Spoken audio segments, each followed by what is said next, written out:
Hi guys, this is Hirosaki. This story is all about what if Naruto was sent to Westeros? After Naruto defeated Madara and the 10-tailed beast, Kami sent him to his new destiny in Westeros. Found by Robert and Ned, Naruto will face the battles for the Seven Kingdoms.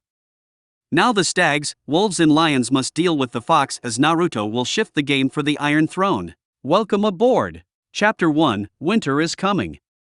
The Orange Flash in Westeros. The Fourth Shinobi War raged on as Madara's army fought against the allied shinobi forces. Madara and Kabuto raised an army using dead ninja and forced the allied forces to face against people they once called friends and family. The war continued. Madara was close to his goal of curing the world until Naruto Uzumaki stopped him. In a final battle to be forever remembered, Naruto and the reanimated Hokages of the past fought against Madara and Obito and eventually the 10-tailed beast. Eventually the fight came down to Naruto against Madara and neither one was going to give up. "Just give up, child, can't you see it? I will save this world," Madara told Naruto as he was holding his side in some pain from the last Rasengan. "As so will I, but this world doesn't need your kind of help," Naruto said as Madara prepared to launch one final attack and Naruto did too. Naruto's father, Minato, was able to separate his half of Kurama's from himself and give it to Naruto. Naruto in his fully powered Nine-Tails state readied the strongest Rasen Shuriken Bijou Bomb to clash with Madara's Susanoo. When the attacks clashed it caused an energy shockwave so strong that everyone in the elemental nations and beyond could feel it.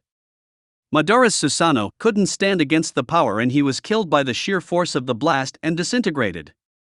Naruto smiled as his handiwork but then felt something odd. He then felt his heart beat erratically and he started to cough up blood. He fell to his knees in pain as blood dripped from his mouth and his vision blurred.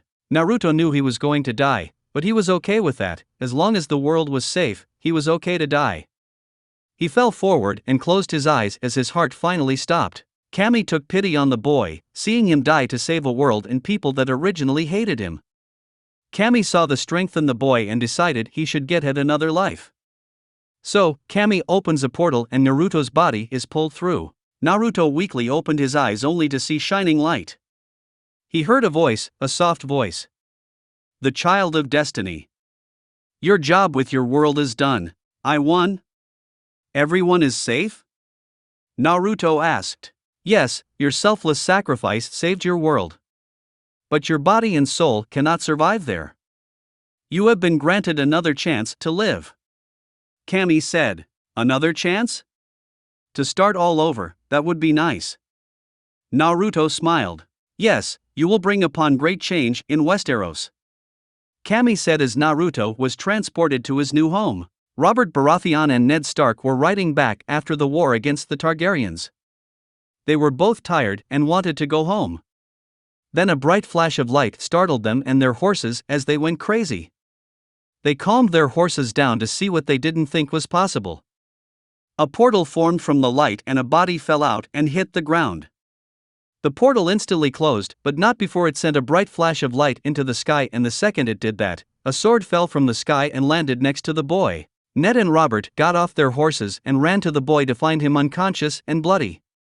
He was tall, around 6 feet 2 inches, he had blonde hair, 6 whisker marks on his cheeks and his orange outfit was shredded, showing some of the cuts and wounds.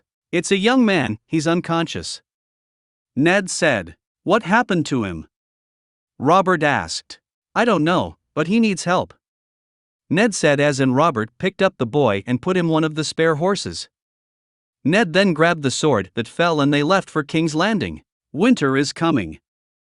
Years have passed since Naruto Uzumaki arrived in Westeros. When Naruto woke up he was lightly bandaged and saw a very elaborate and decorated room. Then 2 men known as Eddard Stark and Robert Baratheon came in and talked to him. Naruto then figured out he appeared to them from a portal and they took him to King's Landing to recover, which they noted as extremely fast. Ned and Robert were shocked at the boy's healing rate, he was special. Ned and Robert asked what happened to him to arrive by the way he did. Naruto knew they wouldn't believe the whole truth so withheld some details. He did tell them he was a shinobi, or in their tongue, a warrior, and that he was special. Boy did they wet their pants when Naruto showed them his shadow clone jutsu. Robert thought he practiced magic, since it was the only way to explain how he could do the things he could do, but magic was believed to be extinct. Naruto went along with that as a cover, and the two bought it. Ned and Robert tended to the boy and they grew fond of him and vice versa. Naruto even went on a hunt with them and he even saved Robert's life from bandits. Luckily enough, Naruto had still had Kurama with him, and the fox was happy that they got a new beginning. Kurama could tell that this world was ripe with battles and adventures. During his time in King Landing, Kurama encouraged Naruto to soak in everything he could about their new home, and Naruto begrudgingly did.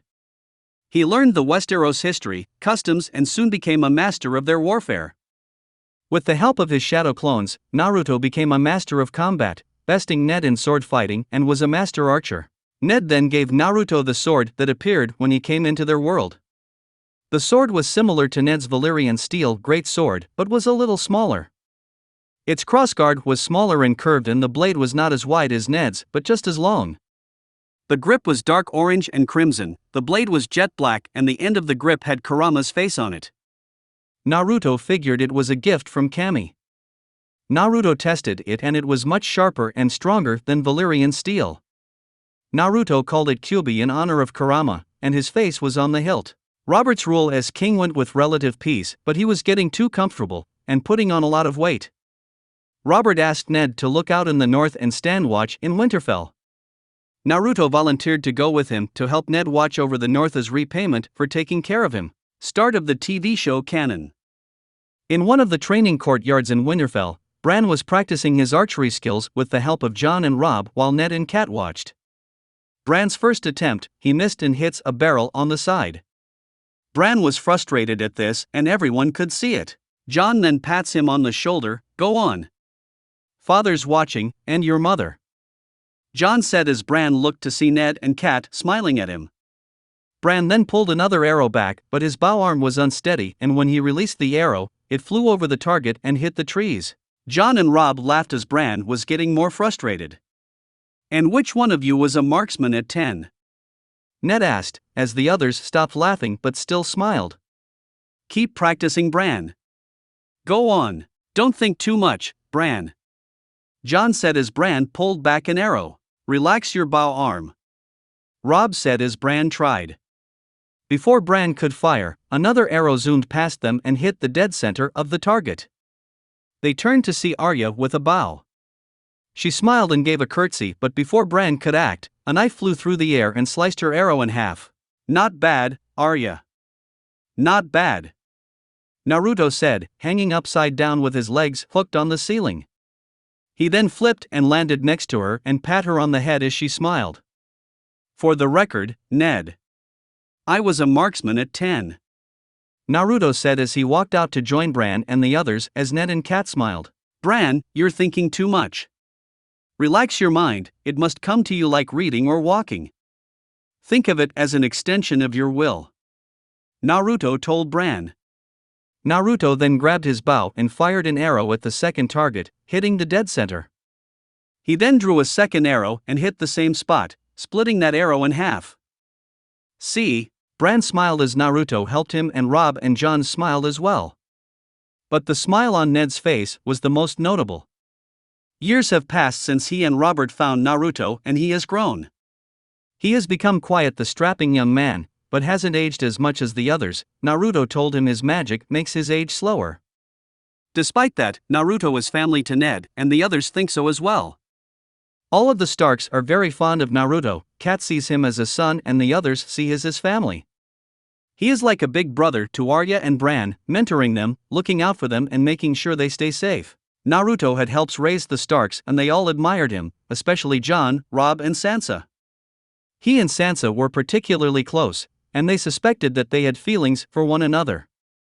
Naruto was a Stark in all but blood and he vowed he would do whatever to protect them. Ser Roderick then appeared to deliver some sour news. "Lord Stark, milady. A guardsman just came in from the hills, they've captured a deserter from the Night's Watch," Roderick said as Ned became serious. "Get the lads to saddle their horses," Ned told Greyjoy who nodded and left. "Do you have to?" Kat asked, not wanting them to go through with it. "He swore an oath, Kat," Ned told her. "Law is law, milady," Roderick said as she just shook her head. Tell Bran he's coming too," Ned said, as Kat was against the idea. Ned, 10, is too young to see such things. Kat told him, "He won't be a boy forever. And winter is coming," Ned said as he went back over to Naruto and the others. "Naruto, let's go," Ned said as Naruto nodded and left to get his things. Naruto rode with the Starks, now changed into his proper attire. He wore clothes similar to that of Ned and Jon but was black with shades of crimson and orange mixed in. He also had spiked, metal vambraces on his forearms, his headband tied to his belt and his jade necklace around his neck. They arrived and got off their horses as the guards brought the deserter to them. They placed him before Lord Stark and Naruto as the deserter kept repeating something. "I know I broke my oath. And I know I'm a deserter. I should have gone back to the wall to warn them, but I saw what I saw. I saw White Walkers. People need to know. If you can get word to my family, tell them I'm a coward, tell them I'm sorry," the man said as Ned motioned the guards to place his head on the execution log. Ned then grabbed his sword and stabbed into the ground and spoke as Jon told Bran not to look away. Ned spoke his title and the sentence of death and executed the deserter. Ned then went over to Bran to talk to him as Naruto thought about what the deserter said. Kurama told Naruto that the deserter was not lying, not that it alone is not enough to prove the deserter's points, but it does raise an issue. If the White Walkers were back, why now? They have been gone for thousands of years. Naruto would need to look into this or it would come back to hurt them. He would send a shadow clone to the wall to see if he could find evidence. One lucky gift of shadow clones is that they make the perfect spy network. And Naruto followed in the same path as Pervy Sage and had his own spy network in Westeros and Essos. If knowledge was power, he would be the most powerful man in the land. They all rode back to Winterfell, but along the way they spotted a dead and eviscerated stag corpse. Naruto got off his horse first and inspected it as Ned soon followed. "What is it?" Jon asked. "Mountain lion," Theon guessed. "No mountain lions in these woods," Ned said. "Must have happened recently, real recently," Naruto said, referring to the stench and how long the body decayed. Naruto then saw a trail, leading from the woods to the river and he followed it. Ned and the others followed. They walked along the path and what they saw shocked them. The corpse of a dead direwolf mother. She was killed by a stag but she gave birth as she had 5 pups near her body. Naruto got close and checked on the pups and they were healthy. The pups took a liking to him and they moved near him as he gave them some water from his pouch. Ned was shocked to see this as he got closer, thinking it was an illusion. "It's a freak," Greyjoy said. "It's a direwolf. Soulful beast," Ned said as he pulled out the stag antlers pierced into the corpse. "There are no direwolves south of the wall," Robb said. "Now there are 5. Naruto said as he picked on up and handed him to Bran. "Want to hold it? Where will they go?" "Their mother's dead," Bran asked as the pup got comfortable in his arms. "They don't belong down here," Roderick said. Ned said to have them killed as Bran protested. Jon then raised the point that the pups could be a sign. The direwolf was the symbol of their house and there were 5 pups for each of the Stark children. Ned thought about this. He looked at Naruto who nodded and Ned agreed, but the children would have to look after them. Robb and Theon grabbed the remaining 4 pups as they left, but Naruto found one more, much smaller than the rest. He decided to give him to Jon, who smiled and thanked him. Naruto smiled as they got back to their horses, but wondered if the direwolf was really a sign that something big was going to happen to Westeros and to the Starks. In King's Landing, bells from the tower could be heard throughout the city as they were mourning the death of Jon Arryn, the hand of the king who had passed. Cersei Lannister watched in the chamber as priests were conducting death rites for Jon. Jaime Lannister, her brother, walked up beside her. "As your brother, I feel that it's my duty to warn you, you worry too much. It's starting to show," Jaime said. "And you never worry about anything. When we were 7 we jumped off the cliffs at Casterly Rock, 100-foot drop into the water. You were never afraid," Cersei said. "There was nothing to be afraid of until you told father." Lannisters don't act like fools," Jaime said, mimicking his father. "What if Jon Arryn told someone?" Cersei asked. "But who would he tell?" Jaime asked. My husband. Cersei said. If he told the king, both our heads would be skewered on the city gates by now. Whatever Jon Arryn knew or didn't know died with him. Then Robert will hire a new hand, someone to do his job while he's out fucking boars and hunting whores. Or is it the other way around, and life will go on? Jaime said. You should be the hand of the king. Cersei said. That's an honor I could do without. The days are too long, their lives are too short. Jaime said as they looked at Jon's body, unaware that a cloaked figure in the shadows heard them. The figure didn't know what secret Arryn knew, but the Lannisters were behind it. Back in Winterfell, a raven flew overhead and landed in the city with a parchment attached to its leg. Kat was walking through the city to find her husband while Naruto was busy training. He was in the courtyard set up with 9 training targets. He was blindfolded as children came over to watch him. They were excited to wonder what Naruto, the Orange Flash of Westeros, would do. How he got his name, you'll find out.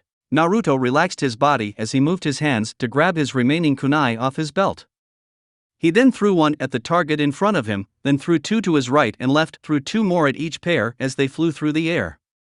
The kunai ricocheted off each other and each hit the dead center of the target, except one which bounced and heading straight for his head. Naruto then disappeared in an orange flash and the kunai sailed through the air and hit the last remaining target. The flash appeared again and Naruto was back in the training ground. He took off his blindfold and smiled as his work. His aim was perfect as ever and his Hiraishin was flawless. Naruto whistled to himself as he plucked the kunai out of the targets and then flashed to the toolshed to grab his Hiraishin kunai he placed there and teleported back. The children clapped and cheered as Naruto reappeared, amazed at the magic he could do. Naruto chuckled as he prepared his bow for archery training when he heard a voice. Naruto, there you are. Naruto turned to see Sansa. Sansa, you were looking for me? Naruto asked as she joined him. Yes, I was looking for you. Mother told me a raven from King's Landing came in. The king is coming. Sansa said. Robert? Must be something important. Naruto said as he fired an arrow in the dead center of the target. Mother wants everyone to prepare for his arrival. Sansa said. Of course, but Robert has some time before he arrives, and if needed my clones can make sure everything is ready. Naruto said with a smile as Sansa blushed. Come, you try. Naruto said, holding out his bow. Oh, Naruto, I don't know. I never fired one before. Sansa said. Then try, I would have you defend yourself should the time come when I'm not by your side. Naruto said as Sansa agreed and held the bow. Now hold the bow steady, draw the arrow back and release. Naruto told her as she did. She struggled to pull the arrow back and when she released it flew way off course. Well, we have more work to do. Naruto said as he gave her another arrow. Now try again, but relax, breathe. Everything you do, breathe. Naruto said as Sansa calmed down and slowed her breathing and pulled the arrow back. When she released it, it hit the target but was still way off from the center. Better. Naruto said as Sansa smiled. Kat came into the courtyard and saw Naruto and Sansa together and smiled, but they needed to get ready. Naruto, Sansa, it's time for dinner. Kat said as they both agreed. Naruto put his bow back and they went to eat. For the next few weeks, Winterfell was busy with workers and cooks getting ready for King Robert's arrival. Kat had the workers prepare the rooms for the royal family to be perfect. The boys had to be shaven and groomed before they were presented to the king, except for Naruto who would handle his own grooming. Naruto shortened his hair so it was back to the length he had it when he was back in his world. Think his hair length in Shippuden. The castle was very serious today as Robert would arrive. Bran had climbed up the walls that surrounded Winterfell and saw the king and his caravan approach. Bran then ran over the wall and climbed down to where Naruto and Bran's direwolf were waiting. Naruto smiled as he saw Bran's climbing skill getting better and better. Kat was walking through Winterfell and saw Naruto and Bran's direwolf staring at something. Gods, but they grow fast. Kat said, seeing how big the pup got in such a short time. She then turned to see Bran climbing down. Brandon, I saw the king. He's got hundreds of people. Bran said excited as he climbed down. How many times have I told you, no climbing? Cat scolded him. I lost count after 20. Naruto said as Cat shook her head. But he's coming right now. Down our road. Bran said as he climbed down and Naruto moved to help him. I want you to promise me, no more climbing. Cat told him. She right, Bran. You shouldn't be climbing at your age. Naruto said as Cat smiled. Wait until you're older, then I'll help you. Naruto said as he and Bran chuckled. Naruto, don't say that. Cat said. But really, Bran. What have I told you? Naruto asked. Don't climb anything that looks too dangerous unless you're here. Bran said with a smile. That's my boy, now go get ready, Robert'll be here soon. Naruto said as Bran ran off to get changed. Of course, now run and find your father, tell him he's close. Cat yelled as she then looked at Naruto. You shouldn't encourage him to climb, Naruto. Don't worry, Cat. Bran is good, but should something happen I'll be there. Naruto said, holding up a Hyrule marker. Cat smiled, go find Arya, she must be off to mischief right now. Cat said, got it. Naruto said as he disappeared in a flash. The king and his caravan galloped through the gates of Winterfell as everyone was trying to catch a glimpse of the king. Arya, who was wearing a steel guardsman helmet, squeezed through the crowd and climbed up a wagon to get a better look. She saw the first group of horses rides by, carrying the banners of the House Lannister. Naruto then appeared behind her and picked her up. Here you are, Arya, come, your mother is worried. Naruto told her. Mother's always worried. Arya complained. She just loves you so much. Now, go on. Your family's waiting for you. Naruto told her as he pat her head and she ran off to join her family. She ran to join her family but Ned stopped her. Hey, what are you going with that on? Ned asked as he took of her helmet and handed it to Ser Roderick. He then pushed her towards the end and she stood next to Bran and Sansa. Where is Naruto? Ned asked Cat. I sent him after Arya, but he should be here. Cat whispered as they then saw Naruto near the back, who nodded.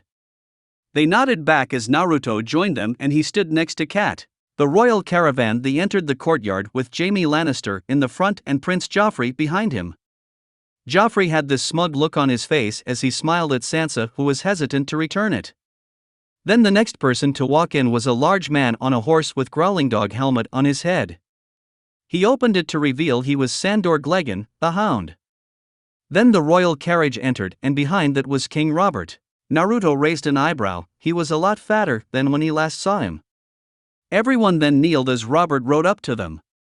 A squire brought over a stool to help Robert off his horse. Robert then walked over to a kneeling Ned and motioned him to stand up. Everyone did as Robert stared at Ned and vice versa. Everyone felt the tension between the two, thinking something bad was going to happen. Your Grace, Ned said as he bowed his head. You got fat. Robert said as the others were shocked while Naruto had to control himself from laughing out loud. Ned then looked at Robert's belly with a raised eyebrow and then the two broke out laughing and hugged each other. Cat, Robert said as they hugged. 9 years, why have I not seen you? Where the hell have you been? Robert asked. Guarding the north for you, Your Grace. Winterfell is yours. Ned said as Queen Cersei stepped down from her carriage. King Robert then talked with the other Stark children before he went up to Naruto. Naruto, you have been doing well, I hope? Naruto said with a smile. Better than you could have imagined, Your Grace. Naruto said as the two hugged. My lady. Naruto said to the queen. Show some respect for the queen, you cur. Jaime threatened as he grabbed his sword. I would advise caution with your words, Kingslayer. Naruto warned him. Besides, that is respectful in my book. Even to your queen? Jaime threatened. Pretty much. Naruto said as Ned just shook his head. The other guards prepared to draw swords. Naruto saw this, but looked at the helmet Jaime had on. He then disappeared in an orange flash and everyone except the Starks and Robert was shocked. Not bad. A voice said as Jaime turned to see Naruto sitting on the royal carriage and holding Jaime's helmet. Jaime blinked at the loss of his helmet and saw Naruto flick it with his finger. Not bad at all. Not as good as Kyuubi, but a close second. Naruto said. Give me back my helmet. Jamie ordered. Okay. Naruto said as he flipped over the carriage and landed next to Robert. Naruto then threw the helmet over his shoulder and it landed backwards on his head and he bent forward and the sudden weight drop. His arms flailed as he tried to balance himself. Ned, Robert and the Starks chuckled at this. Jamie was interrupted as his sword disappeared from his hands. He looked around, trying to find where his sword went. Looking for this. Naruto said, showing that he had Jamie's sword in his hands. That's enough, Naruto. Ned, take me to your crypts, I want to pay my respects. You too, boy. Robert said as Naruto and Ned nodded. We've been riding for a month, my love. Surely the dead can wait. Cersei told him, but he ignored her. Ned. Robert ordered as Ned apologized to the queen and Ned followed and so did Naruto. Oh, here you go, Kingslayer. Naruto said as he threw the sword into the ground near Jamie's feet. Robert, Ned and Naruto were walking through the crypts as Ned asked what happened to Jon Arryn. Tell me about Jon Arryn? Ned asked. 1 minute he was fine, and then burned right through him, whatever it was. I loved that man. Robert said. We all did. Ned said. Robert then mentioned how much of an influence Jon had on him as Ned and Naruto chuckled at the tale. He then stopped and got serious. I need you, Ned. Down in King's Landing, not up here where you're of no damn use to anybody. Lord Eddard Stark, I would name you the Hand of the King. Robert said as Ned then kneeled. I'm not worthy of the honor. Ned said as Robert chuckled. I'm not trying to honor you, I'm trying to get you to run my kingdom while I eat, drink, and whore my way to an early grave. Robert said as he and Naruto chuckled. Damn it, Ned, stand up. You helped me win the Iron Throne, now help me keep the damn thing. We were meant to rule together. If your sister had lived, we'd have been bound by blood. Well, it's not too late. I have a son, you have a daughter. We'll join our houses. Robert said as he kept walking while Ned and Naruto were taken back by the news. Robert, perhaps it would be best to hold off on any marriage for now. Naruto told Robert. Why? Robert asked. Robert knew Naruto well enough that when the blonde advised caution, it was to be heard. It seems rushed. Jon Arryn is dead and I don't think it was by fate. Naruto said as Robert and Ned understood what he was implying. Why would you say that? Ned asked. I learned that Jon had discovered something he wasn't supposed to. About the throne and someone killed him to keep it quiet. Whoever did this is after the Iron Throne and if we make any hasty decisions, we may play our hands right into it. Naruto said as Robert and Ned thought about this for a second. What do you propose? Robert asked. Hold off on the union between your two houses. I do not know who killed Jon or what secret he learned, but someone will do anything to make sure it doesn't come into the light of day. For now, we should be smart. With Ned as the Hand of the King, we can find out what Jon did and stop whoever was behind this. Naruto said, not mentioning the Lannisters because he couldn't risk Robert accidentally spilling the news or Cersei overhearing their plans. He wanted the Lannisters in the dark until he could do more research. Alright, but you will come with us to King's Landing to aid Ned and find out who is behind this. Robert said. Of course. Naruto replied. They continued to walk through the crypts until they reached the grave of Lyanna Stark. Robert's mood turned somber as he missed his love. Did you have to bury her in a place like this? Robert asked. She should be on a hill somewhere with the sun and the clouds above her. She was my sister. This is where she belongs. Ned replied. She belonged with me. In my dreams, I kill him every night. Robert said. It's done, Your Grace. The Targaryens are gone. Ned said. Not all of them. Robert said in anger. Naruto knew what he was talking about. The two remaining Targaryens were in Essos trying to amass an army to take back the throne. Naruto had a spy over there monitoring the situation and to report back what happens. Kat was with Sansa, getting her ready for the party. Do you think father will make me marry Joffrey? Sansa asked. I don't know. I thought you wouldn't mind that. Kat said as she fixed her hair. I wouldn't mind marrying a prince, but Joffrey, something about him, disgusts me. Sansa said. I know, what brought upon this new look and behavior? Kat asked, happy to see her daughter more mature. Naruto, he's been a great friend. He's made me change, now I want a man who will look out for me and love me for me. Sansa said as she blushed a little. Yes, Naruto has affected us all. Kat said with a smile. Come, let's go the party. The festivities were at an all-time high. Wine and ale were drunk as food came out of the kitchen. The people were talking and drinking their troubles away as Robert getting drunk and kissing the whores. Cersei looked at him with disgust as the pig of a man she married kissed other women. Jon and Naruto were in the courtyard, doing some more training. Naruto was ducking and dodging as Jon tried to swipe at him with his sword. Jon missed every time but came close on more than one occasion. Jon then thrusts his sword but Naruto caught the blade between his hands. He then flicked and poked Jon's hands, causing him to let go of the sword and Naruto held it at his neck. Not bad, Jon. Naruto said with a smile as he handed Jon his sword back. I still haven't cut you. Jon said. I doubt anyone in this land could cut me, but keep training and maybe one day you might. Naruto said as he pats Jon on the shoulder. You're Ned Stark's bastard, aren't you? A voice said as they turned to see a small man leaning against a wall and walk up to them. Who wants to know? Jon asked. Tyrion Lannister. The small man said, introducing himself. Tywin Lannister's son. Naruto said. Not how people usually know me, but yes. Tyrion said. An honor to me you. The one Lannister I believe I cannot hate. Naruto joked as he shook Tyrion's hand. Ah, you must be that Naruto fellow my brother complained about.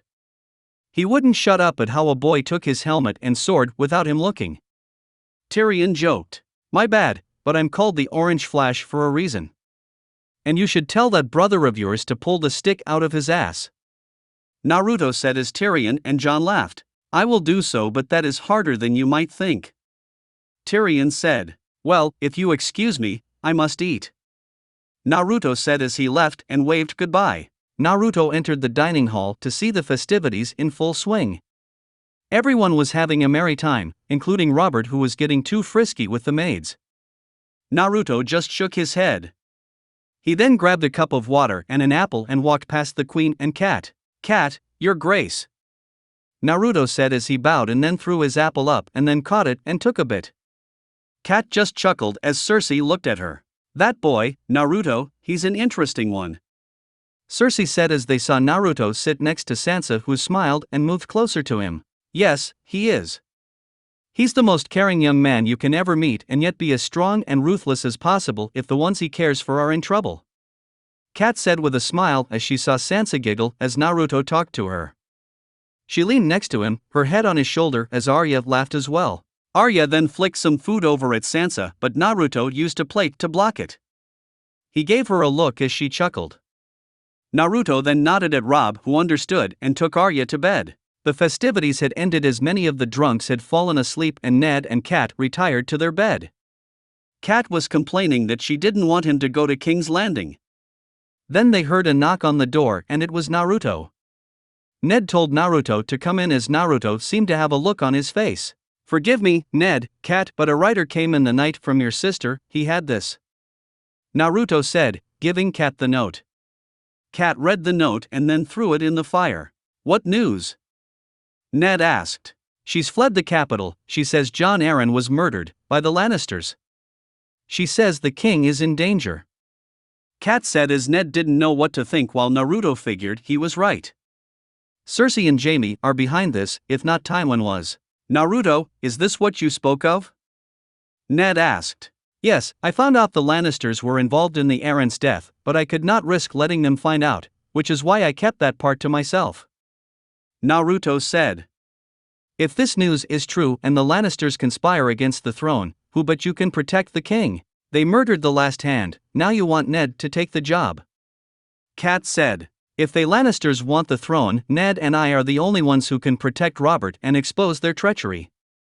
If we stand idle and do nothing, I fear for Westeros. Naruto said as Ned was deep in thought. Line break XXXXX. The next morning, the king, Ned, and everyone else were preparing for a hunt. Naruto was fixing his saddle as he saw Ned still deep in thought. The revelation over what the Lannisters had done struck him hard, but he knew he and Naruto were the only ones who could protect the king. Naruto then joined Ned as the two were on their horses and Robert rode over. You as good with a spear as you used to be? Robert asked. No, but I'm still better than you. Ned said as they chuckled. I know what I'm putting you through. Thank you for saying yes. I only asked because I need you.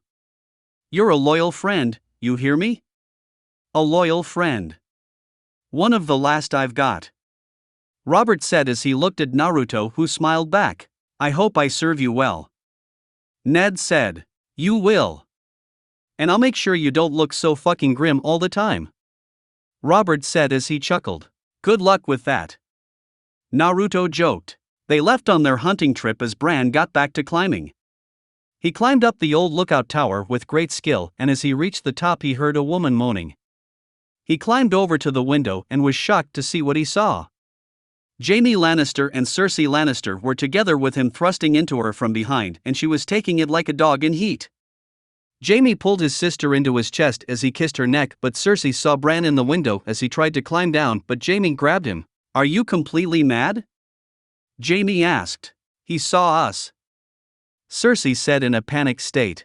Quiet the little climber, aren't you? How old are you? Jaime asked. 10, Bran answered, nervous. 10, Jaime said as he looked at Cersei. The things I do for love. Jaime said as he pushed Bran out the window, causing him to fall. The mark on Bran's neck grew red as it sent out a message back to Naruto that Bran was in trouble. Naruto, who was on his horse riding with the others, felt the mark go off. He looked back to Winterfell and worried the worst. Bran. Naruto said as he flashed back to Winterfell. Bran was falling to the ground. On the way, his head hit the stone wall. But before he hit the ground, an orange flash appeared and Naruto appeared in the air and caught him, then tucked and rolled on the ground, holding Bran close. Bran! Bran! Can you hear me? Naruto shouted as blood dripped from Bran's head wound and he was unconscious. Naruto shouted for help as servants came to see what happened and saw Naruto holding an unconscious Bran. Naruto then picked up Bran and flashed back to the castle to the medical room. Jaime and Cersei saw this and were worried that Bran and possibly Naruto knew their secret. Naruto took Bran to the medical room as a doctor came to look over him. Naruto did an energy scan over his body using his chakra and didn't find any bad injuries such as broken bones or ruptured organs. He was in a coma because he hit his head hard, but he would wake up soon. Kat came in and saw Bran, but Naruto assured her he was safe. She thanked him for saving Bran, but Naruto told her he promised to protect the Starks with his life. After a few hours of checking on Bran, Naruto went for a walk. Kat stayed with Bran, waiting for him to wake up.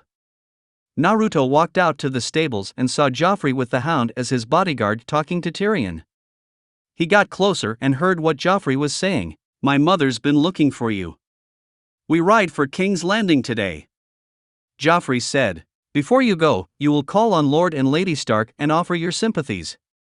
Tyrion told Joffrey. What good will my sympathies do them? Joffrey asked, smugly. None, but it is expected of you. Your absence has already been noted.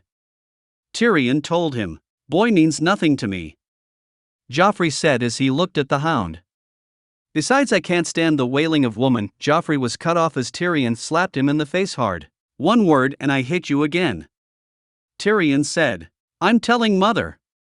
Joffrey said, but before Tyrion could hit him, Naruto appeared and kicked him in the back, sending him flying into the mud. Joffrey groaned in pain as the kick was extremely strong and bruised his back. Now listen here, Joffrey. I don't care if you're the Crown Prince or God himself, you will offer your sympathies to Lord and Lady Stark or you will not find it enjoyable. Naruto ordered him, as Joffrey was both angry and scared. I won't forget this. Joffrey said as he got up and ran away. The prince will remember that, me lord. The Hound told Naruto. It's a good lesson for him. If he forgets, be a good dog and remind him. Tyrion mocked him as he and Naruto left. Little shit, and to think he will sit on the throne. Naruto told Tyrion. So, how does young Bran fare, Naruto? Tyrion asked. He will be fine, luckily enough I arrived just in time before he hit the ground. He did hit his head on the wall, but he will be fine. Not sure what he'll remember, but he will wake by tomorrow. Naruto told Tyrion. I'm glad, would you like to accompany me to breakfast? Tyrion asked. No, I must prepare for the trip to King's Landing. It was a pleasure to meet you, Lord Tyrion. Naruto said as he had his hand out. And you, Naruto. Tyrion shook Naruto's hand. Tyrion entered the dining hall where the others were eating. He joined them and sat beside his brother. Little brother. Jaime said. Dear siblings. Tyrion said as he snagged a piece of bacon off Tommen's plate. Is Bran going to die? Myrcella asked. Oh no, he will be fine. Tyrion said as Myrcella smiled as Cersei had a blank look on her face. What do you mean? Cersei asked. I talked to Naruto and Bran should be fine by tomorrow. He was able to rescue Bran before any real damage could be done. Although what he will remember, Naruto has not idea. Tyrion said as Jaime and Cersei shared a gaze. Charms of the North seem entirely lost on you. Tyrion told his sister. Still can't believe you are going, it's ridiculous even for you. Cersei said. Where is your sense of wonder? The greatest structure ever built. The intrepid men of the Night's Watch. The wintry abode of the White Walkers. Tyrion said, frightening Tommen and then tickling him. You are considering taking the black, Tyrion? Jaime asked. And go celibate? Tyrion said, thinking Jaime was crazy. The horse would go begging from Dorne to Casterly Rock. No, I just want to stand on top of the wall and piss off the edge of the world. Children don't need to hear your filth. Come, let's go. Cersei said as Tommen and Myrcella followed her out. Cat was watching over Bran as he slept in his bed. She was weaving some blessing figures for Bran. Naruto walked in and saw Cat still near Bran's bed. He went over to her and put a hand on her shoulder. Do not worry, he will wake by tomorrow. I guarantee it.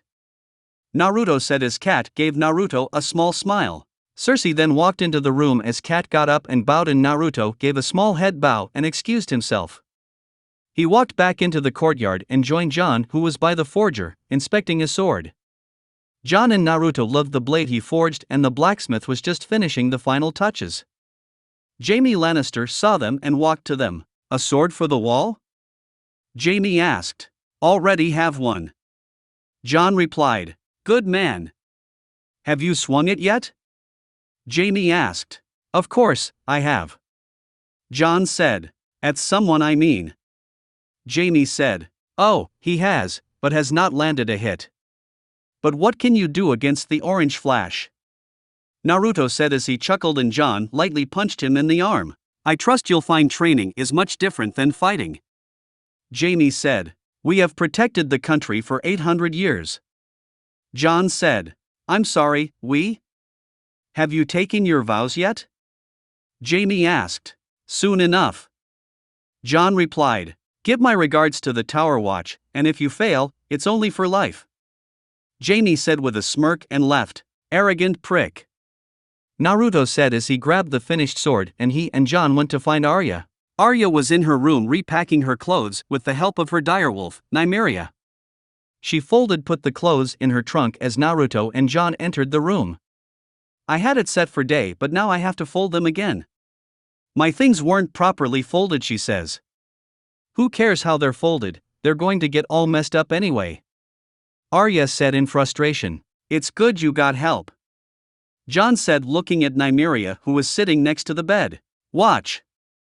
Nymeria, gloves. Arya said as Nymeria didn't move. Impressive. Jon said. Shut up. Nymeria, gloves. Arya said again as Nymeria just turned her head. We have something for you. Naruto said as he closed the door. And it has to be packed very carefully. A present? Arya said. Yup. Naruto said as he took off the cloth and showed her a small size sword. This is no toy. Naruto said as he unsheathed it to reveal a needle-like blade. Be careful you don't cut yourself. It's so skinny. She said. So are you. We had the blacksmith make it for you special. Won't hack a man's head off, but it will poke him full of holes if you're quick enough. John said. I can be quick. Arya said. You'll have to train every day. But I know you will one day be a master. Naruto said as he hugged her, and she then hugged John. Naruto returned to the stables and got his horse ready. He got on and saw Rob and John talk and then hug goodbye like real brothers would. The ride back to King's Landing was a long one, and on the way, the caravan split up. The king and his company to the capital while the others were heading to the wall. Naruto hugged John goodbye, wishing him luck, and told him he'd be watching over him. Ned then rode over to John to talk to him. It was a great honor to serve on the Night's Watch. Starks have manned the walls for thousands of years, and you are a Stark. You may not have my name, but you have my blood. Ned said. Is my mother alive? Does she know about me, where I am, where I'm going? Does she care? John asked. The next time we see each other, we'll talk about your mother. I promise. Ned told him. John nodded, and then Ned rode to catch up with the king's caravan while John rode with the others to the wall. The royal caravan kept moving until they stopped for rest in a nice, peaceful, and scenic flatland.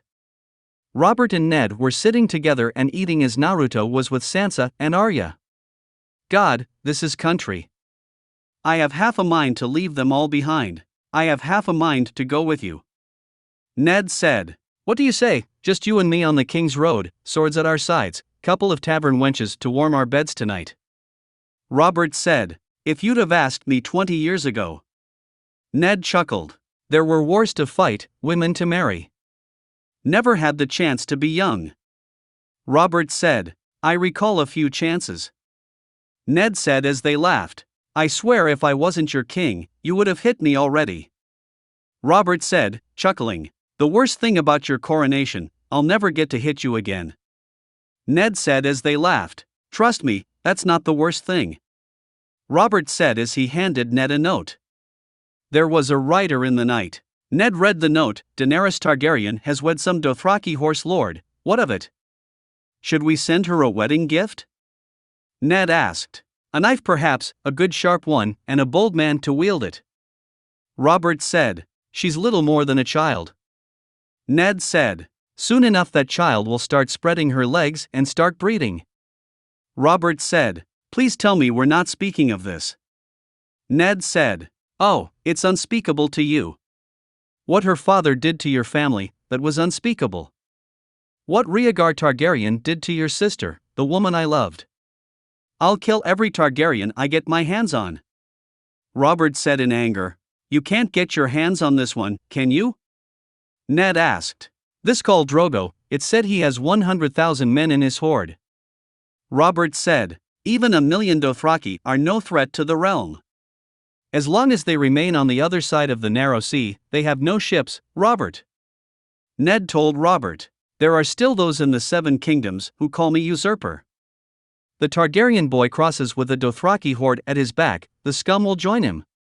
Robert said. He will not cross. And if by chance he does, we'll throw him back into the sea. Ned said as Robert's anger didn't disappear. There's a war coming, Ned. I don't know when, I don't know who will be fighting, but it's coming. Robert told him. Night had settled over Westeros as Kat was tending to Bran. She hadn't moved from her spot as she wove more good luck charms for him. Robb even stopped by to get her to rest, but she wouldn't move from her spot. Naruto told her he would wake up soon and she would be by his side when he did. Robb opened the window and they hear the direwolves moaning and howling in the night. Robb then realized there was a fire and ran to check on it. Then a man snuck into the room where Bran was and Kat saw that he was here to kill Bran. He grabbed a knife and moved to kill Bran, but Kat tried to stop him. She struggled as he choked her and tried to slit her throat, but then she disappeared. The man looked around and then saw a fist coming right for his head. The fist connected and he heard his nose crunch and he flew into the wall. The man saw the new threat, it was Naruto with Kat behind him. The man then charged with his knife, but Naruto just kicked him into the wall again and then grabbed his arm and threw him over his shoulder and onto the ground. Then Bran's direwolf ran into the room and pounced on the man. The direwolf chewed and gnawed and ripped the man's throat out. The direwolf then jumped onto Bran's bed and protected him. "Good boy, good boy," Naruto said as he pets the direwolf. He then checked on Cat. "Are you hurt?" Naruto asked. "I'm fine, I thought you left." Cat asked. "I did, but I had a clone stay behind to look after you guys," Naruto said with a smile as he then moved over to the assassin. Naruto checked the body for any note or identifiable mark, but there was nothing except for the knife. Naruto inspected it and it was very high-end and it belonged to the person who wanted Bran dead. After the attempted assassination, Kat decided to do some detective work. She went to the tower and the spot that Naruto told her Bran fell from. She looked around the area and noticed that there was a clean spot on the floor, but only in a small area. The rest of the floor was covered in leaves and dead twigs, but this spot was a complete circle. She then saw that there was a lock of long blonde hair on the ground and came to a startling discovery. She then gathered Rob, Theon, Roderick, and Naruto at the lake to tell them. "What I am about to tell you must remain between us. I don't think Bran fell from that tower. I think he was thrown. The boy was always short-footed before." Roderick said. "Someone tried to kill him twice. Why murder an innocent child unless he saw something he wasn't meant to see?" Kat said. "Saw what, milady?" Theon asked. "I don't know, but I would stake my life the Lannisters are involved. They already have reason to suspect our loyalty to the crown." Kat said. "The blade was too well made for a lowly assassin. The blade is Valyrian steel and the hilt is dragon bone. Someone gave it to him," Naruto said, unsheathing the dagger. "They come into our home and try to murder my brother. If it's war they want, if it comes to that, you'll know I stand beside you," Theon said as Rob nodded. "Easy, Rob, we will not be declaring war in the God's Wood," Naruto said as Rob calmed down.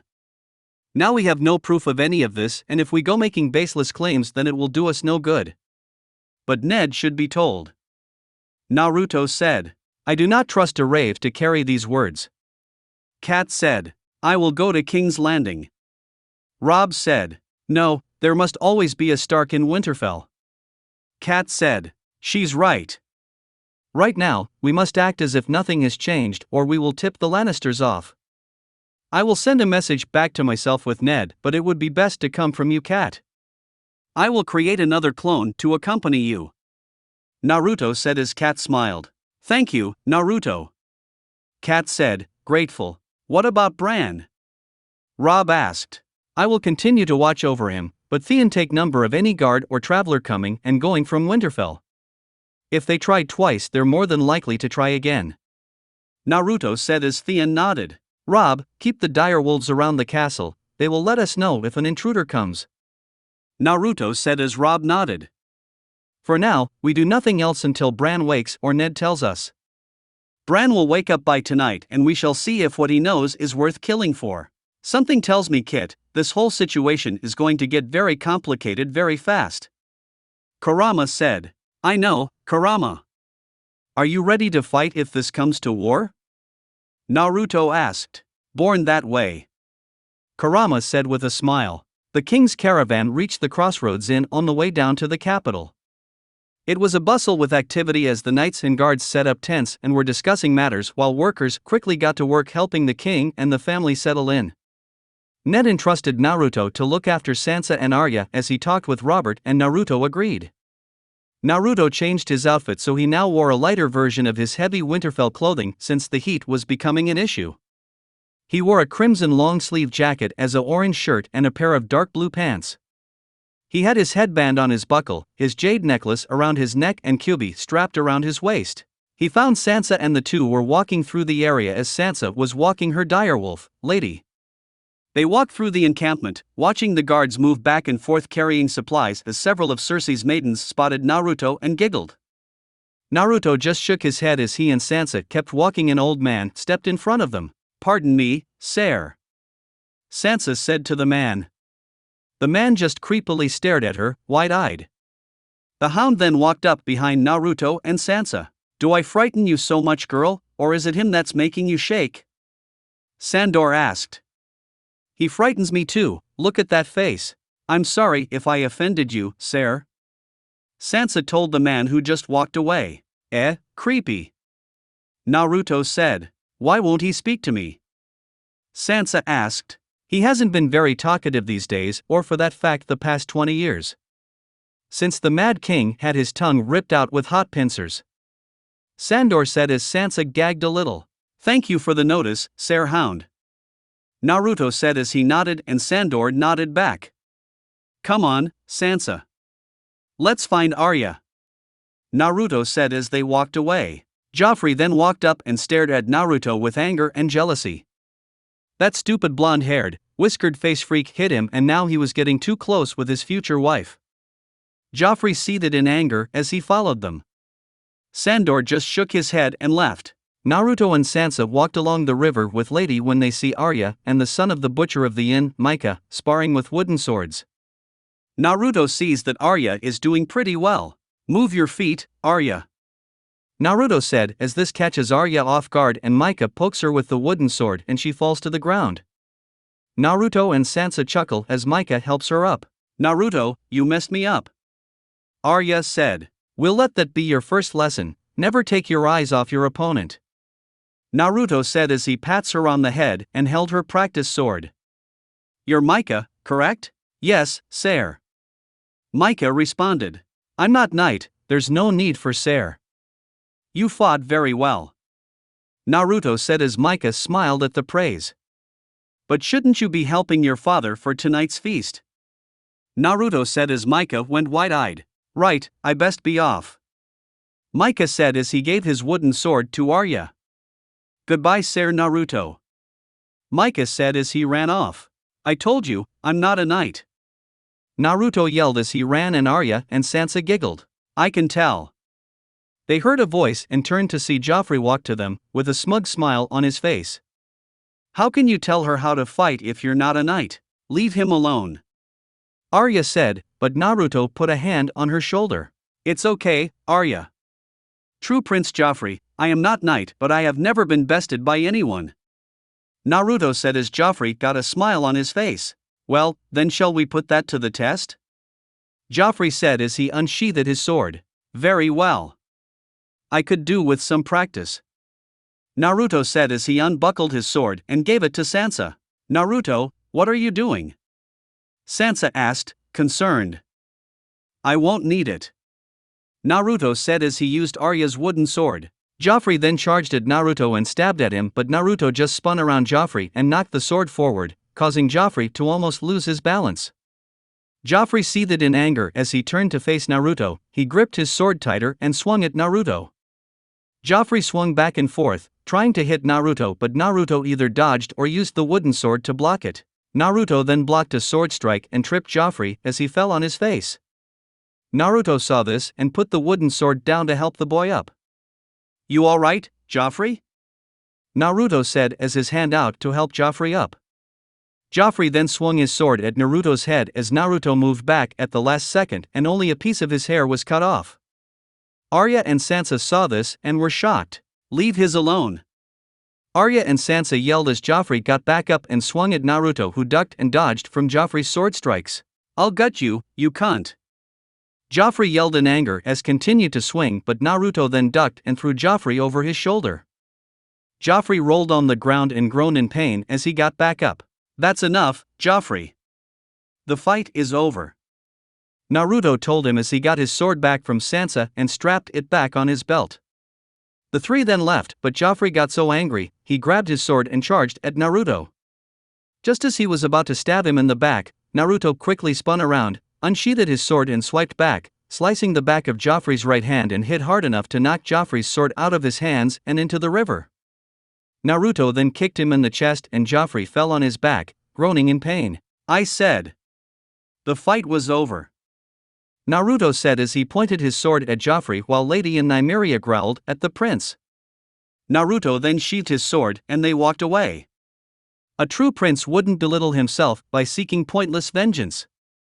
Naruto shouted to Joffrey as he growled in anger.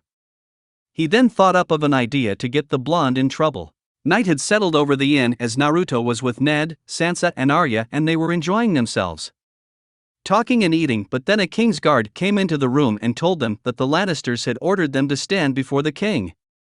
Naruto and Ned shared a glance and the two then decided to see what they were needed for. Naruto grabbed his sword while Ned didn't and the guard escorted them to the room where King Robert, Queen Cersei and Prince Joffrey were waiting for them. What is the meaning of this? Why were we brought here? Ned asked Robert as the kings and Lannister guards circled around them. You dare speak to your king in that manner? Cersei said. Quiet woman. Robert told her as she shut up. Sorry, Ned. I don't mean to insult or harm any of you, but this matter must be dealt with. Your boy and your beasts attacked my son. Queen Cersei said. That animal of yours nearly tore his arm off. That's not true. Arya yelled as Naruto stopped her. Easy, Arya, let me handle this. Naruto told her as she reluctantly nodded yes. I did not attack him. Joffrey asked for a spar and I gave him just that. That's not what Joffrey told me. He said you attacked him with your sword and then you had that beast attack him and it nearly tore his arm off. Cersei said, smugly. If that were true, his arm would be bleeding a lot more than that. Naruto said, referring to the bandage with a very little amount of blood on it. If Nymeria or Lady did attack him, then there would be more blood on that bandage. I managed to fix it before it got worse. Joffrey said, wow, I'm amazed, healing skills like that are rare. Would you show us, Prince Joffrey, and let us marvel at your skill? Naruto said as Joffrey got nervous. His mother accepted the lie he told her without question and she didn't see it. Why should I show you? Joffrey asked, smugly. Well, if what you told your mother is true and a direwolf did attack you, there would be teeth marks. If you show me and there are, then I will accept full punishment for my actions. Naruto said as Cersei seemed to agree with the idea. Go ahead, Joffrey. Cersei told him as Joffrey was hesitant. Go on, boy. Robert said as Joffrey didn't move. Cersei then took his hand and unwrapped the bandages and to reveal just a small cut wound on his arm. Cersei, Robert and everyone in the room knew that Joffrey lied. Now unless Joffrey used magic to heal his wounds, there should be bite marks on his hand. Naruto said as Arya and Sansa smiled as Ned cracked a small smile. So, my boy lied about the animal, but you did attack him. Cersei said, trying her best not to make her son look weak. Again, wrong. Joffrey asked me to spar and we did. He used his sword while I used a wooden one. After I won, your son tried to take off my head, but he wouldn't listen. When he tried to stab me, I knocked his sword away with my own, which is how he got that little scratch. Naruto said as Robert looked at Joffrey. You got beat by a twig and got a scratch on your hand and you called us here for that? Robert asked Joffrey as Joffrey looked like a fool. I'm sorry Naruto, Ned. You can go now. Robert said as Naruto and Ned nodded back and they and the girls were leaving. What about the boy, should he not be punished for hurting the prince? Cersei asked. First off, it was training and he tried to kill me. He's lucky he got off with only that scratch. I've killed men for less than that. And if you tried training him rather than pampering like a baby, this probably wouldn't have happened. Naruto said as Cersei and Joffrey seethed in anger while Robert just thought to himself. Was Joffrey too pampered if he was to rule? He lost to a stick in a sparring match. Some of the Lannister loyalists moved in front of Naruto as he left and grabbed their swords. I would advise against that. Naruto said as he grabbed his. Let them go. Robert ordered the men. They've done nothing wrong. Husband, let them go. Robert told them again, interrupting Cersei. The guards then moved as they let them go and Naruto and the others left. Robert and everyone else retired to bed as Cersei and Joffrey were outraged. I'll get that cunt for what he's done. I'll put his head on a spike. Joffrey thought as he went to bed. That boy is getting to be a huge problem. First saving that Stark boy and now swaying my husband against my judgment. He will need to be taken care of. Cersei thought as she knew Naruto needed to die. Back in Winterfell, Bran had finally woken up. He was fine, he could walk and there were not lasting injuries except he had no memory of how exactly he fell. Naruto tried to help but he couldn't make Bran remember. I guess Naruto would have to find out what Bran knew. Meanwhile, the royal caravan had finally arrived in King's Landing. Ned and Naruto arrive in the main courtyard of the castle, but as soon as they step off their horses a messenger approaches them. "Welcome Lord Stark. Grand Maester Pycelle has called a meeting of the small castle. The honor of your presence is requested." The servant said as Naruto and Ned looked at each other. Naruto created a clone to go with the girls to get them settled in. "If you'd like to change into something more appropriate." The servant said as Ned and Naruto were unamused by his comment and left. "I already hate it here," Naruto whispered to Ned. Ned and Naruto walked through the castle and into the throne room to see Jaime Lannister sitting near the throne. "Thank the gods you're here, Stark. About time we had some stern northern leadership," Jaime said. "Glad to see you're protecting the throne," Ned said. "Sturdy old thing. How many king's asses have polished it, I wonder? And what's the line, the king shits and the hand wipes?" Jaime said. "Very handsome armor. Not a scratch on it," Ned said. "I know, people have been swung at me for years, but they always seem to miss," Jaime said. "You've chosen your opponents wisely then," Ned said. Jaime then told Ned of the time he watched Ned's father die, and Ned wasn't fond of Jaime either. He even insulted Jaime for his cowardly way of killing the Mad King from behind, as a real warrior would have done it from the front. Ned and Naruto walked past him as both were upset. "Oh, I hope we can prove the Lannisters are behind everything. I so look forward to putting an arrow through his heart," Naruto whispered to Ned. They then walked into the council room where the other four were waiting for them. Varys instantly got up and tried to butter up to Ned. "Lord Stark," Varys said as he hands his hands out to shake. "Lord Varys," Ned said as he shook his hands. "I was grievously sorry to hear of your troubles on the King's Road. We are all praying for Prince Joffrey's full recovery," Varys said. "Don't be, it's just a scratch," Naruto said as he walked past Varys and hugged Renly Baratheon, Robert's younger brother and master of law. "Renly, it's good to see you," Naruto said. "Good to see you as well," Renly said as Ned came over. "Renly, you look well," Ned said as he hugged Renly. "And you look tired." "I told them this meeting could wait another day, but we have a kingdom to look after," Lord Baelish interrupted Renly. "I've hoped to meet you for some time, Lord Stark. No doubt Lady Catelyn has mentioned me." "She has, Lord Baelish. I understand you knew my brother Brandon as well," Ned said. "Ha, all too well. I still carry a token of his esteem from navel to collarbone," Baelish said. "Perhaps you chose the wrong man to duel with," Ned said. "Well, it wasn't the man that I chose, my lord, it was Catelyn Tully, a woman worth fighting for, I'm sure you'll agree," Baelish said. "I humbly beg your pardon, my Lord Stark," Pycelle said. "Grand Maester," Ned said as he and Naruto nodded to him. "How many years has it been?" Pycelle asked. "You were a young man, and you served another king," Ned said. "Oh, how forgetful of me," Pycelle said as he grabbed an item from his pouch. "This belongs to you now," he said as he handed the hand button to Ned. "Shall we begin? Without the king?" Ned asked. "Winter may be coming, but I'm afraid the same cannot be said for my brother. He has told us that Naruto will be allowed to attend the meetings as his job to aid Lord Stark," Renly said as the others nodded. "His Grace has many cares, he only trusts some small matters to us that we might lighten the load," Varys said. "We are the lords of small matters here," Baelish said as Renly handed a parchment to Ned. "My brother instructs us to stage a tournament in honor of Lord Stark's appointment as Hand of the King," Renly said. How much?" Baelish asked. 40,000 gold dragons to the champion, 20,000 to the runner-up, 20,000 to the winning archer," Ned said. "Can the treasury bear such expense?" Pycelle asked Baelish.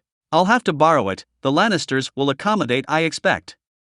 We already owe Lord Tywin 3 million gold, What's another 80,000? Baelish said as Naruto and Ned were shocked. Are you telling me the crown in 3 million in debt? Ned asked. I'm telling you the crown is 6 million in debt. Baelish said. How could you let this happen? Ned asked the men. The master of coin finds the money, the king hence the hands spend it. Baelish told him. I will not believe Jon Arryn let King Robert to bankrupt the realm. Ned said. Lord Arryn gave wise and prudent advice, but I fear his grace doesn't always listen. Pycelle said as Naruto and Renly shook their heads. Counting coppers, he calls it. Renly said. I'll speak to him tomorrow. This tournament is an extravagance we cannot afford. Ned told them. As you will, but we still best make our plans. Baelish told him. There will be no plans until I speak to Robert. Ned said as the others looked at him, referring to the king by his first name. Forgive me, my lords. I had a long ride. You are the king's hand, Lord Stark. We serve at your pleasure. Varys said. Lord Baelish. Naruto said as he tossed a scroll to him and Baelish looked at it weird. That should cover the crown's debt, 7 million gold dragons. Naruto, are you sure? Ned asked. Yes, I am. Take that to wipe away the king's debt. I would not have Ned's first week here in King's Landing be troubled by an unsettling needed payment. Naruto said as Ned nodded. Thank you. As you wish, Lord Naruto, but how did you come to acquire 7 million gold dragons? Baelish asked. I have my methods. Naruto said as Baelish just nodded yes. In another part of the castle, Cersei was with Joffrey tending to the slice on his hand. Even though it was small, Joffrey still was a baby and Cersei pampered him as such. Ow. Joffrey said as Cersei applied some cream to his already healed wound. Please, it's nearly healed. Cersei told him. It's ugly. Joffrey complained. A king should have scars. You fought off a trained warrior, you should be proud. You're a warrior like your father. Cersei said. I'm nothing like him. I didn't fight off anything, he kept dodging and when he cut me I screamed. And the two Stark girls, they saw it, both of them. Joffrey told her. That's not true. You held your own against a man who has years of experience. Despite what you say or what is told, one day you will sit on the throne and the truth will be whatever you make it. Cersei told him. Do I have to marry her? Joffrey asked. I don't know. Your father originally wanted the two of you to get married, but now he's not sure. Probably influenced by that whisker-faced idiot. Cersei said in anger. But if you want to marry her, then you will. If you want to fuck whores, then you can. You are my darling boy and the world will be exactly as you want it to be. Do something nice for the Stark girl. Cersei told him. I don't want to. Joffrey replied. But you will. The occasional kindness will spare you lots of trouble down the road and help you win her heart. Cersei said. She doesn't want me, she wants that blonde idiot that protects her. We allow the Northerners too much power. They consider themselves our equals. And that whisker-faced brute considers himself better than us. Joffrey told her. How would you handle them? Cersei asked. I double their taxes and command them to supply 10,000 men to the royal army. Joffrey told her. The royal army? Cersei asked. Why should every lord command his own men? It's primitive. No better than the hill tribes, we should have a standing army of men loyal to the crown. Trained by experienced soldiers, instead of a mob of peasants who have never held pikes in their lives. Joffrey said. And if the Northerners rebel? She asked. I'd crush them. Seize Winterfell and install someone loyal to the crown as Warden of the North. Uncle Kevin, maybe. Joffrey told her. And these 10,000 northern troops, would they fight for you or their lord? Cersei said. For me, I'm their king. Joffrey told her. You just invaded their homeland, ask them to kill their brothers. Cersei said. I'm not asking. And that whiskered-faced peasant will fall where he belongs, with his head on a pike. Joffrey said. The North cannot be held. Not by an outsider, it's too big and too wild. And when the winter comes, the 7 gods couldn't come together to save you or your army. A good king knows when to save his strength and when to destroy his enemies. Cersei said, "So, you agree? The Starks are enemies." Joffrey said, "Everyone who isn't us is an enemy." Cersei said, "Line break XXXXX." Sansa and Arya were eating lunch, but both weren't in great moods. Arya was still mad at Joffrey for calling them liars, and especially for saying that Naruto was a liar and that Nymeria was a rapid beast. She was stabbing her knife into the food as Sansa understood her anger, but it was getting annoying. "Enough of that, young lady. Eat your food," the maid told her. "I'm practicing." Arya said. "Practicing for what?" Sansa asked. "The prince." Arya said. "Arya Stark." The maid said. "He's a liar and a coward. And he tried to get us in trouble and more importantly blame Naruto for the whole thing when it was his fault." Arya said as she stuck her knife in the table. "Enough," the maid said as she had Arya get up. Ned and Naruto then entered the room. "What's happening here?" Ned asked. "Arya would rather act like a beast than a lady." The maid said. "Go to your room. We'll speak later," Ned said as Arya looked at Naruto, who nodded for her to do what her father said as she left. Ned then handed Sansa a present. "That's for you, Wolf," Ned said as he sat down and Sansa opened it to reveal a very nice doll. "The same doll maker makes all of Princess Myrcella's toy. Don't you like it?" "I do, but I haven't played with dolls since I was 8. Sansa said as Ned looked a little disappointed. Naruto then smirked and took out another present. "Luckily, your father was smart enough to get you another gift," Naruto said as he goes out another gift while Ned looked at him. Naruto opened it to reveal a beautiful jeweled headband. Sansa's smile lit up her face as she saw this beautiful piece of jewelry. It was a silver headband studded with rubies and sapphires and a crimson outline. "Your father knew that moving here would be a big change, so he got you this to ease you in," Naruto said as he put the headband on Sansa's head. Sansa smiled as Naruto put it on her. "Thank you, father," Sansa said as she hugged him and he hugged her back. "You're welcome. I'm glad you like it," Ned said. "I love it," Sansa said as she touched it. "If you'll excuse me," Sansa said as she hugged Naruto and left for her room. "Thank you, Naruto," Ned said. "Don't thank me. I paid for it with your money," Naruto said with a smirk as he went to check on Arya while Ned just realized that the headband probably set him back a few gold dragons. Naruto then went to Arya's room to see her wielding the sword he and Jon had forged for her. "Are you okay, Arya?" Naruto asked as he walked into her room. "No, Joffrey should be punished. He's a liar and a coward. He tried to get you into trouble and thinks he is better than you," Arya said in anger. "Arya, listen to me. I know this is hard for you, but things are different now. Now that your father is the hand of the king, he needs to be careful. He is put under a harsher strain than he has before, and any kind of unlike behavior or outburst from any of us would put us in danger," Naruto said as Arya seemed to understand but was still angry at Joffrey. "How can you be so calm? Joffrey, he's a coward and blamed you for his own actions," Arya said as Naruto chuckled and pat her head. "I have lived long and have heard much worse. At some point you learn that while their words may hurt, but the person saying them is less, because they choose to do so," Naruto said in a sage-like wisdom as Arya smiled. "Not bad, Kit," Kurama told him as Naruto smiled. "Now I believe your father will want to speak with you and I have matters to attend to. But if he should allow it, I might know someone who could teach you how to use your new sword," Naruto said as Arya smiled. Naruto then got up and left as Ned walked in. Naruto told Ned that he needed to attend to some matters in the city and left.